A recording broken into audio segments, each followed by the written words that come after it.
കേരളത്തിൽ ജയിക്കാൻ കഠിന പരിശ്രമം ആവശ്യമാണെന്ന് പ്രവർത്തകർക്ക് പ്രധാനമന്ത്രി നരേന്ദ്രമോദിയുടെ നിർദ്ദേശം. ബൂത്ത് തലങ്ങളിൽ പ്രവർത്തനം ശക്തിപ്പെടുത്താനും ജനങ്ങളുമായി നിരന്തര സമ്പർക്കം പുലർത്താനും മറൈൻ ഡ്രൈവിൽ നടന്ന BJP ശക്തി കേന്ദ്ര ഇൻചാർജുമാരുടെ യോഗത്തിൽ പ്രധാനമന്ത്രി ആഹ്വാനം ചെയ്തു. പ്രിയപ്പെട്ട സഹപ്രവർത്തകരെ,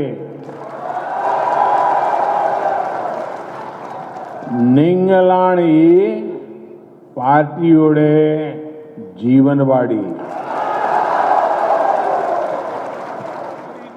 കേരളത്തിലെ പ്രവർത്തകർക്ക് ആവേശം പകർന്നായിരുന്നു ശക്തി കേന്ദ്ര ഇൻചാർജുമാരുടെ യോഗത്തിലെ പ്രധാനമന്ത്രിയുടെ പ്രസംഗം.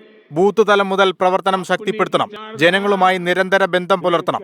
ലോക്സഭാ തെരഞ്ഞെടുപ്പിൽ കേരളത്തിൽ കളം പിടിക്കാൻ മോദിയുടെ നിർദ്ദേശങ്ങൾ നിരവധി. കേരള दिल्ली विजय का नेतृत्व करने की ताकत वाला बन गया है. चुनाव जीतने के लिए हम लोकसभा जीतने की बात तो करेंगे, लेकिन यहाँ शक्ति केंद्र के कार्यकर्ता आए हैं. हमारा पहला संकल्प चाहिए, हमारा बूथ हम जीतेंगे. പ്രസംഗത്തിലുടനീളം കേന്ദ്ര സർക്കാരിന്റെ ഭരണനേട്ടങ്ങൾ എണ്ണിപ്പറഞ്ഞ നരേന്ദ്രമോദി LDF-നെയും UDF-നെയും രൂക്ഷ ഭാഷയിൽ വിമർശിച്ചു. कि LDF UDF का इतिहास किस तरह घोटालों का रहा है, भ्रष्टाचार का रहा है. आज भारत को दुनिया विश्व मित्र के रूप में देख रही है.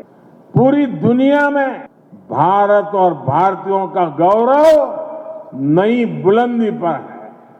തെരഞ്ഞെടുപ്പ് ഒരുക്കത്തിന് BJP ഏറ്റവും കൂടുതൽ ആശ്രയിക്കുന്ന സംഘടനാ സംവിധാനമാണ് ശക്തി കേന്ദ്ര. എല്ലാ സംസ്ഥാനങ്ങളിലും യോഗം നടന്നെങ്കിലും പ്രധാനമന്ത്രി നേരിട്ട് പങ്കെടുത്തത് കേരളത്തിൽ മാത്രമെന്നതും ശ്രദ്ധേയം. 14 ജില്ലകളിൽ നിന്നായി 7000-ലധികം പ്രവർത്തകരാണ് പരിപാടിയിൽ പങ്കെടുത്തത്. അയോധ്യ പ്രതിഷ്ഠാ ദിനത്തിൽ വീടുകളിൽ ദീപം തെളിയിക്കണമെന്നും പ്രധാനമന്ത്രി ആഹ്വാനം ചെയ്തു. 24 കൊച്ചി.